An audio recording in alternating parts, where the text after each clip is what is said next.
మిత్రులందరికీ నమస్కారం. మిత్రులారా, ఈ రోజున మనం పిండి వంటలు చేసుకున్నాం మన పొలంలో. ఇవన్నీ జంతికలు మనం తీసుకుంటాం. ఏం అరిసెలును, కొబ్బరి బూరెలండి. మా చెల్లాయికి ఇస్తున్నాను. శ్రీనివాస్ గారింటికి వచ్చినప్పుడు మా చెల్లాయి విడిచిపెట్టుకోకుండా ఎన్ని రకాల వంటలంటే ఇంకోసారి చెప్పే ప్రయత్నం చేస్తాను. బాగా చూస్తారండి. అంటే ఇంట్లో మనుషులు ఎలా చూస్తారో అలా. అలాగే మా చెల్లాయి కూడా చేశారంట కొన్ని పిండి వంటలు. అవి కూడా మనకిచ్చారు. ఇవి కూడా మనకిచ్చారు. నేను అదే చెప్తున్నాను మా చెల్లాయికి కూడా. ఏంటంటే మన సంప్రదాయాలు, మన పిండి వంటలు ఏవైతే ఉన్నాయో వాటిని మా చెల్లాయి లాంటి వాళ్ళు, మన మిత్రులు చాలామంది కొంతమంది కాపాడుకుంటూ వెళ్తా ఉన్నామని. రాత్ర బాలాజీ రెడ్డి గారి ఫ్యామిలీ మేమందరం కలిపి భోంచేస్తున్నప్పుడు మా చెల్లాయి ఒక మాట చెప్పారు. కూర్చోండి. మా చెల్లాయి ఒక మాట చెప్పారు. ఏమనంటే, ఈ ఆలోచనలు, ఈ భావాలు ఉన్న వాళ్ళు మాత్రమే కలుస్తూ ఉంటారు. ఇది అందరికీ సాధ్యం కాదు కదా అని. ఇది నిజమేనండి. అదే ఎండమూరి వీరేంద్ర గారు అంటూ ఉంటారు. ఏమని? తాగేవాళ్ళు తాగేవాళ్ళతో ఉంటారు. జూదం ఆడేవాళ్ళు జూదం ఆడేవాళ్ళతో ఉంటారు. మంచి ఆలోచన ఉన్నవాళ్ళు మంచి ఆలోచనలో ఉన్నవాళ్ళు ఉంటారు. డబ్బు సంపాదించుకున్న వాళ్ళు ఎవరైతే ఉన్నారో వాళ్ళతో ఉంటారు. మనం ఏ భావాలతో ఉన్నామని గుర్తించాలి. అంతే కదండీ! మంచి ఎప్పుడు మంచే. ఎవరో చెప్పారు ఏది పడితే తినేసేసి ఉన్నన్నాళ్ళు ఉంటాం. తర్వాత పోతామంటే ఎవరు బాధపడతారు? ఇంట్లో వాళ్ళు ఖచ్చితంగా బాధపడతారు. ఈ రోజున అదే నేను చెప్పాను. నిజమైన సంపద అంటే ఆరోగ్యానికి మించి ఎక్కడా లేదు. అది మన ఊళ్ళో ఉండి మన భార్య పిల్లలతో ఉన్నా లేదు, ఇతర దేశాల్లో ఉన్నా సరే ఆరోగ్యానికి మించి ఏది లేదు. మా చెల్లయితే కూడా అదే చెప్తున్నాను. ఆహారం విషయంలో శ్రీను గారు ఫస్ట్ కాడి నుంచి కూడా పిల్లలకి ఏం కావాలి, ఇంట్లో ఏం కావాలి, ఆయన ఇక్కడ లేనప్పటికి కూడా అన్నీ చూసుకునేవాడు. అట్లా కొన్ని వస్తువుల విషయంలో కూడా ఆయన చాలా జాగ్రత్త పడేవాడు. మా చెల్లాయిని కూడా అదే చెప్తున్నాను. మీరు పరిపూర్ణంగా మారితే మేము చాలా సంతోషిస్తాంరా. మీరు మారే ప్రయత్నం చేయండి. ఈ రోజున పరిపూర్ణంగా మారడం అంటే ఏమీ లేదండి. రూట్స్ అమ్మ వాళ్ళు ఏదైతే చేశారో ఆ రూట్స్ మనం వచ్చిన తర్వాత వదిలేసామని అని చెప్తా ఉంటే అవునమ్మా ఖచ్చితంగా. ఎప్పుడు కూడా వాళ్ళు ఏం చేసేవాళ్ళు, ఏదైనా రోటి పచ్చడి చేసుకోనివ్వండి, రోట్లో చేసుకునివ్వండి, మన ఇతర సామాన్లు ఏవైతే ఉన్నాయో ఆటిల్లో, రాగి పాత్రలు ఏవైతే ఉన్నాయో ఆటిలో వాటర్ పోసుకుని ప్రతి చేసుకునేవాళ్ళు. ఈ రోజున పరిస్థితులు ఎలా అయిపోయినాయంటే అంతా కూడా మిక్సీలు వాడడం. వాడుకోవచ్చండి. ఏంటి, ఎప్పుడన్నా అవకాశం లేనప్పుడు. ఆ అవకాశం ఉన్న మటుకు కూడా చాలా మటుకు కూడా మనకు అవకాశం ఉన్నప్పుడు కూడా మనకి ఏవైతే అందుబాటులో ఉన్నాయో అవి చేసుకునే ప్రయత్నం చేయాలి. ఇంకొకటి చెప్తా ఉన్నాను. ఏంటంటే పరిపూర్ణంగా మారడం అంటే మనకి ఏదైతే చేతివృత్తులు ఉన్నాయో వాటిని మనం కాపాడుకుంటూ మన దగ్గరలో ఏవైతే అవి వస్త్రాలు కానివ్వండి, మనం తీసుకునే ఆహారం విషయంలో కానివ్వండి, మనం తీసుకునే వస్తువులు కానివ్వండి, ఏదైనా సరే స్వదేశీ అనే దానికి మేము గాని, మా గురువులు విజయరామ్ గారు గాని, అంతకుముందు రాజదీక్షిత్ గారు గాని మేమందరం ఆటి గురించే పోరాడుతా ఉన్నాం. ఇప్పుడు మేము వేసుకునే ఏదైనా కానీ ఏదైతే క్లాతు అయితే ఖాదీ లేదా కాటన్ ఏదైతే ఉందో అవి వాడే ప్రయత్నం చేస్తూ ఉన్నామండి. ఈ రోజున చాలామంది చెప్తా ఉన్నాం. ఈ పాశ్చాత్య ఆలోచనలతో ఈ భౌతిక ప్రపంచంలో ఎలా అయిపోయిందంటే జీన్స్‌లు ఎక్కువ వాడడం.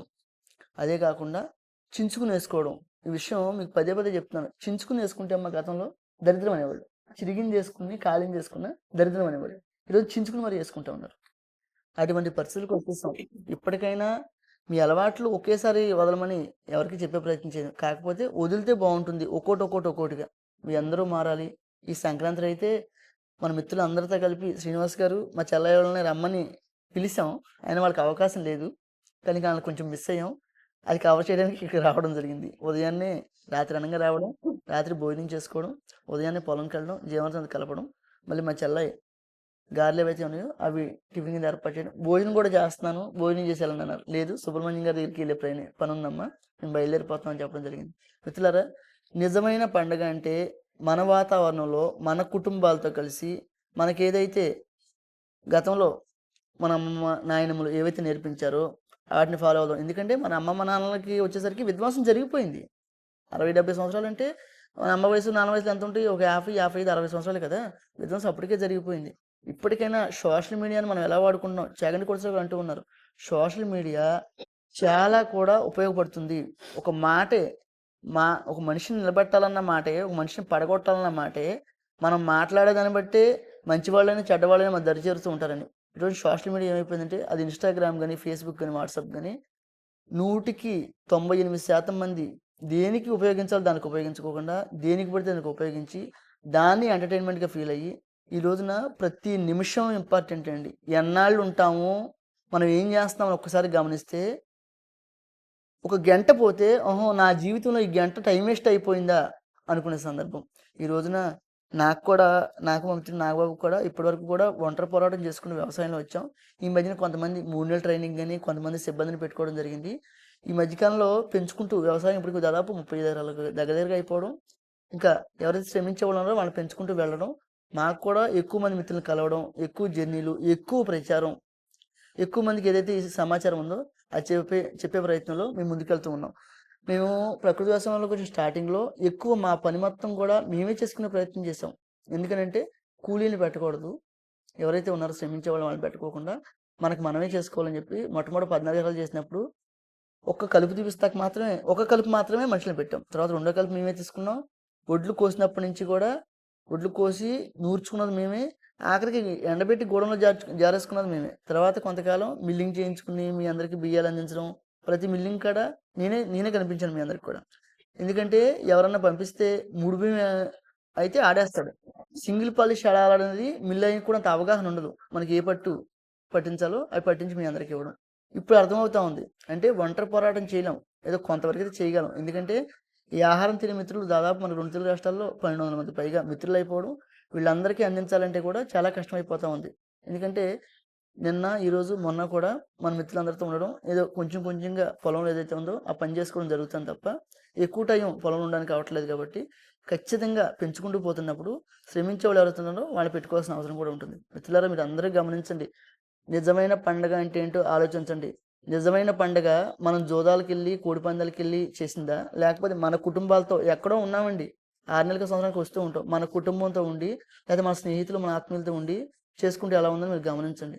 మీరు వెళ్తూ ఉంటారు కోడిపందాలకి ఎక్కడికి వెళ్తూ ఉంటారు. అక్కడ ఏదో వేస్తూ ఉంటారు ఏదో వస్తువులు. ఆ వస్తువులు చికెన్ పకోడీ కావచ్చు, ఏదైనా గానీ బిర్యానీ ఏదో కావచ్చు. అది దేంట్లో వండుతున్నాడు? ఏ నూనెతో వండుతున్నాడు? ఈ మధ్యన మా మిత్రుడు మొన్న ఒక వీడియో షేర్ చేశారు. ఇంజిన్ ఆయిల్ ఉంది కదండీ! వేడి వేడి నూనెలో ఇంజిన్ ఆయిల్ పోసేసాడండి. పోసి ఏదో తయారు చేస్తున్నారని చెప్పేసి నాకు ఏదో సోషల్ మీడియాలో ఒక వీడియో పెట్టడం. ఏం ఆహారం తింటున్నాం? మీరు గమనించండి. మనకి ఈ దేహం దేవాలయం. దేవాలయానికెళ్ళినప్పుడు కాళ్ళు కడుక్కొని స్నానం చేసి వెళ్తూ ఉంటామే. అటువంటిది మనకి ఇటువంటి ఏదైతే మనకి ఈ వాహనం, ఈ శరీరం ఏదైతే ఉందో, ఇది మనకు ఒక సాధన కింద వాడుకొని మనం పనిచేస్తా ఉన్నప్పుడు, ఇది పడిపోయిన సందర్భంలో ఎవ్వరికి ఏం చేయలేరు. ఎవరైనా కొంతవరకు చేయలేరు. చేస్తారు. అదే అంటూ ఉంటారు. వదలలేక వచ్చినా వల్లకాడి వరకురా అంటారు. ఏదైనా మనం ఉన్నన్నాళ్ళే. ఏవండీ? అది మీరందరూ గమనించాలి. స్వామి వివేకానంద కూడా మాట అంటూ ఉంటారు. ప్రతిసారి మీకు చెప్పే ప్రయత్నం చేశాను. బలం తర్వాతే మంచితనం. నీ బలం నీకొక ఆయుధం అవుతుందని. అందుకని మీరందరూ గమనించండి. మనం ఏ ఆహారం తింటున్నాం, మన పండగలు ఎలా జరుపుకుంటున్నాం, మన వస్త్రాలు ఎలా యేసుకుంటున్నాం అని. ఈ మధ్య కాలంలో కొంతమంది నా వస్త్రాల గురించి కూడా మాట్లాడడం జరిగింది. వాళ్ళకి నేను వివరణ కూడా ఇచ్చాను. ఏంటంటే, నేను పరిపూర్ణంగా మారానండి. నా ఆహారపు అలవాట్లు మార్చుకున్నాను. నా వస్త్రాలు మార్చుకున్నాను. నేను తినే ఆహారంలో కూడా గీత పెరుగు వాడను. మా చెల్లి అదే అంటూ ఉంటుంది. "అన్నయ్య పెరుగేసుకోరంటే నేను గీత పెరుగు వాడనురా. అది లేకపోతే 2 రోజులు లేకపోయినా, 3 రోజులు లేకపోయినా అలా ఉంటాను. ఆవు పాలు ఏదైతే ఉందో గోవు పాలు ఇస్తుంది కాబట్టి పాలు, పెరుగు వాడే ప్రయత్నం చేస్తాను." అదే చెప్పేది. పరిపూర్ణంగా మారడం అంటే అందరికీ సాధ్యం కాదు. నిదానంగా ఒక్కోటి మార్చుకునే ప్రయత్నం చేస్తారని నేను కోరుకుంటున్నాను. అయ్యా నమస్తే.